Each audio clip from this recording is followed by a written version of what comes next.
Do y'all ever question your decision making? I'm questioning mine this morning. We should have been fishing.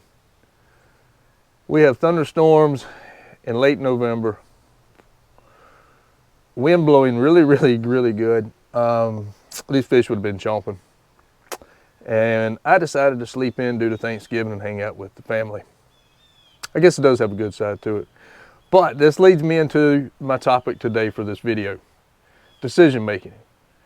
How to get a fish to commit to a lure when already reacting to it, but they're not totally committing to it. Stay tuned. All right, guys, back to the question, how to get a fish to commit. And all of us are faced with it, whether we're crappie fishermen, whether we're bass fishermen, whether you chase stripers.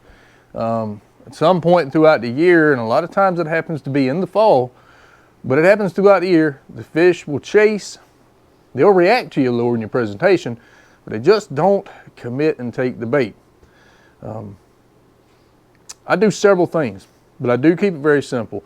Go back to my days of crappie fishing with my dad. I mean, we could go down a wormhole. I'm talking about a deep wormhole in colors, changes, tail designs, weights, everything. You could spend all day just going through wormhole just trying to find something they might react on. Bass fishing, I try to keep a little bit simplified to keep that from happening. And I do two things. One, I'll change the retrieve. Two, I'll change the color.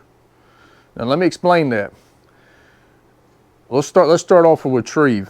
A lot of times a fish will react differently by your retrieve. A bass is one that we react not out of hunger, sometimes anger, sometimes just because it can't help it and it's got to react on it, just the way a largemouth is built. So I'll change that retrieve. If I'm doing a medium slow retrieve, I'll start doing a cadence with a really fast erratic action and then kill it and then go through that cadence again. And a lot of times that really fast erratic action and then killing it for just a split second and then start it back up will trigger them to the point where they have to eat it. Now colors, I don't change a lot in colors. I will go, let's stick with two. If I'm using a shiny lure, I'm gonna drop down to a more duller lure. And vice versa. If I'm using a dull, they're chasing it, they're not wanting it, I may find something with just a little bit of flash in it. Just keeping it simple because you're already getting a reaction, you're getting the fish to chase it. You don't want to change too much or you may get away from the fish actually even reacting on your lure and coming up to it. You just want to tweak it just a tad bit. Well guys, I hope y'all have a happy Thanksgiving and I hope these tips help out.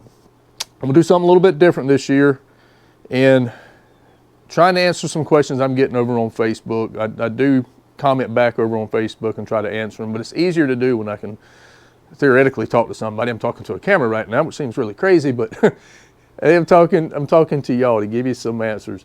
If you have any other tips as far as getting to react, put them down in the comments. If these tips help, put it down in the comments. Let me know. I'm always open and ready to answer any comments or learn something new from y'all. But if you like this video, if it helps you out, hit that like button. And as always, God bless. And we'll catch y'all on the next one.